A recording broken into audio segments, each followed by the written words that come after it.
am so excited today. You know why I'm excited? We're replacing that ugly, blue, stained, worn carpet with this vinyl flooring. Okay, today we're going to get ready to install some waterproof laminate flooring in our trailer. First step's going to be to remove the carpet, and part of that entails removing the trim around the edge of the carpet and drilling out some rivets and removing some screws. From there we're going to scrape up the old carpet and then see what the floor looks like, see if we need to do any additional preparation. So here's the tools I'm going to use for the removal. Got a knife, scraper, impact driver, and an assortment of bits. So that has the drill bits and screwdriver tips. Also a regular cordless drill or plug-in drill would work for this. I just like the impact driver because of the quick insert and removal of the drill bits. Apostle Island oak. So excited.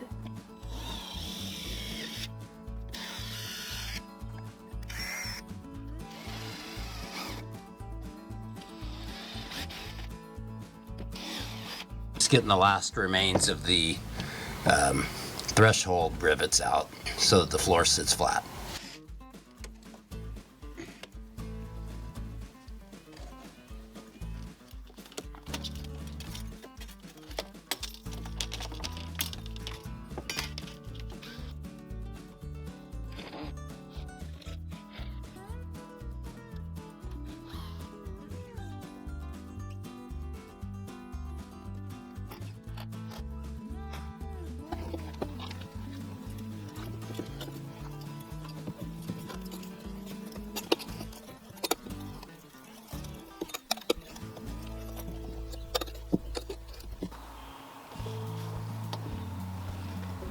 Okay.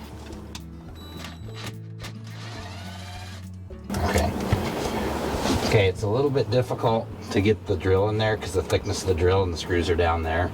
So I've got a 90-degree adapter to make it a little easier.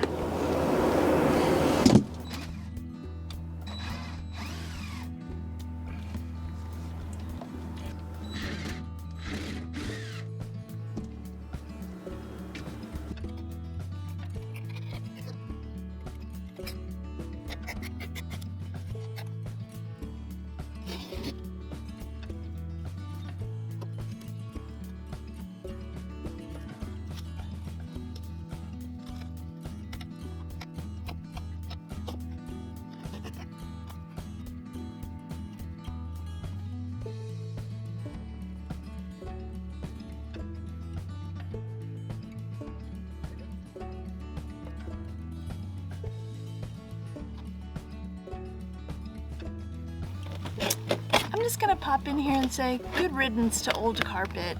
I hated that stuff.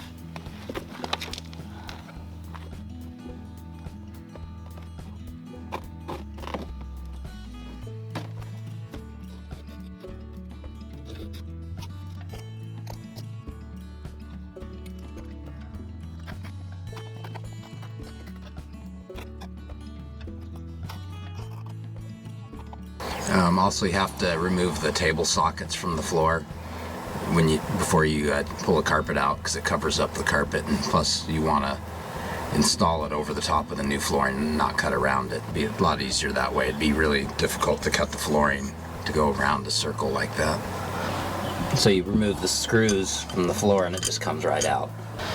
I'm removing the converter charger because it protrudes out into the floor a little bit, and I think it's easier to take that out and get the floor under it than it is to try and trim around it. See what I'm saying? It sticks out right there.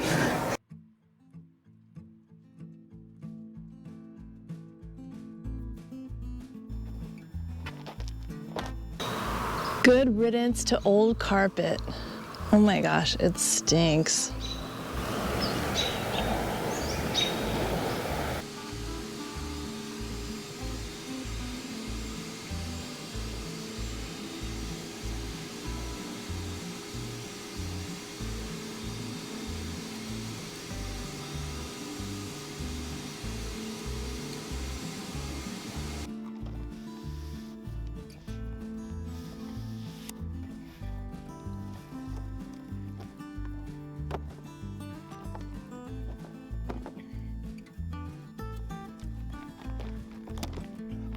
So I may work from there. From here out? And then both ways from there. That way I don't have any weird 1-inch pieces. Okay, are they gonna fit lengthwise right there? Oh, you're gonna put them all the way back. Yeah. Okay. Not these, I have to stagger them, but. Not these, but some other boards. You're gonna put them back there. Well, I don't want to have 3 boards in here, is what I'm saying. So I'm trying to just figure out what the best layout is. Okay. So that I don't have a bunch of little weird small pieces. You know, it's interesting. It looks like these cabinets must not be square. The kitchen either. So Okay. see how that length is there? I don't want a piece that short there. Okay. You want the short piece over there, probably, right? Either that or cut these down so there's 2, like see these are 4 feet long? Yeah. Maybe have 2 3-footers. Oh, okay. And then, yeah, because the shorter pieces have a tendency to not stay down as well, I guess. Okay. Anyway, I'm trying to strategize. Okay. So I know it's gonna be too wide right here. This exactly fits. Then there'll be one here, then there'll be a narrow one there. I'm just trying to figure out where to put the seams for those.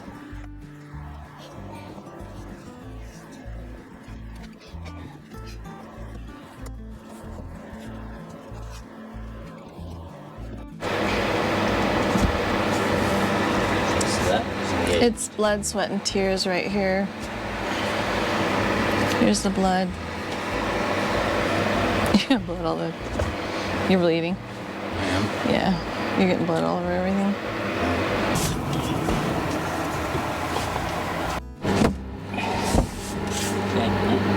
Is that it? Nope. No. It came out up there. Came out. Yep. Oh, man.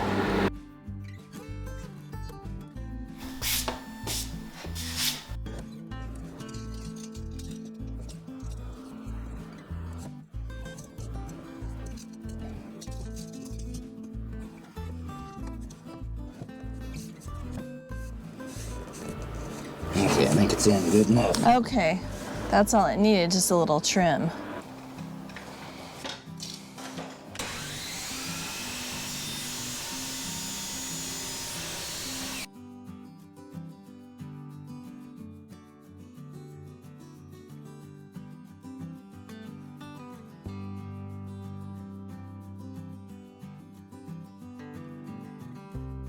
Popping in the last piece.